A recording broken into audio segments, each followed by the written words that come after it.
ఉన్నప్పుడు you will stay ever green నేను నమ్ముతాను. ఇప్పుడు దాదాపు 52 ఇయర్స్ కెరియర్.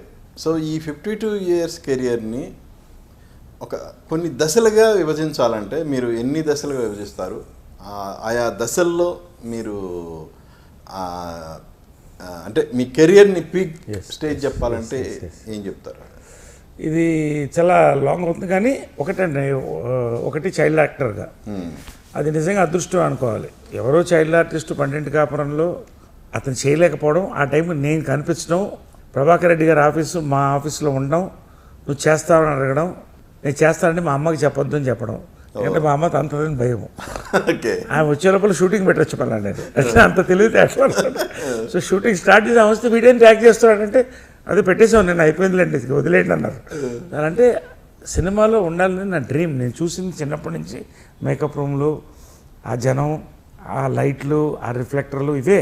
కాబట్టి నా లైఫ్, నా వరల్డ్ అదే. కాబట్టి అలాగే నాకు అవకాశం వచ్చింది. కానీ చైల్డ్ యాక్టర్గా ఎక్కువ సినిమాలు నేను చేయలేదు, ఎందుకంటే మదర్ ఫోకస్ ఎడ్యుకేషన్ మీద. సో ఆ విషయంలో మదర్ ఫెయిల్ అయింది, ఎందుకంటే నేను పెద్దగా ఎడ్యుకేట్ కాలేదు, టైం ఇవ్వలేదు ఎడ్యుకేషన్కి. ఎర్లీగా సినిమాలోకి వచ్చా. సో అక్కడి నుంచి నా హీరోగా 17th ఇయర్ అండి, teenage. One of the first teenage heroes in India. అంటే చెన్నైలో మీరు టీనేజ్లో అసలు మామూలుగా గొడవ చేయలేదంట కదా?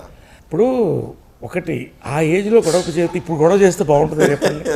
ఇప్పుడైనా చేస్తాం కావాలంటే, అది వేరే విషయం. బట్ ఏ ఏజ్లో ముచ్చట ఆ ఏజ్లో జరిగిపోవాలి. అంటే ఫర్ ఎగ్జాంపుల్ ఏంటంటే అప్పట్లో యంగ్ ఏజ్లో సక్సెస్ వచ్చింది.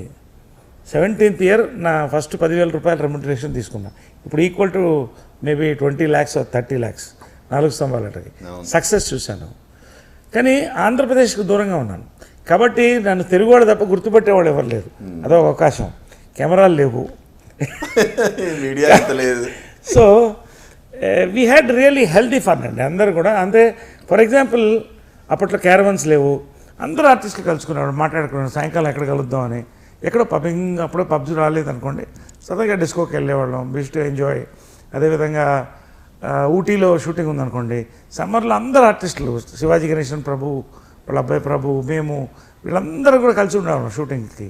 So we had rocking life. రెండోది ఏంటంటే ఈ బైక్స్, కార్స్ చిన్నప్పటి నుంచి సరదా. సో అది న్యాచురల్గా చాలామందికి attraction. So I was always in the centre of attraction. అది అండ్ అఫ్ కోర్స్ కెరియర్ ఓ పక్కన. So I enjoyed my first innings. అంటే మీ అల్లరి తట్టుకోలే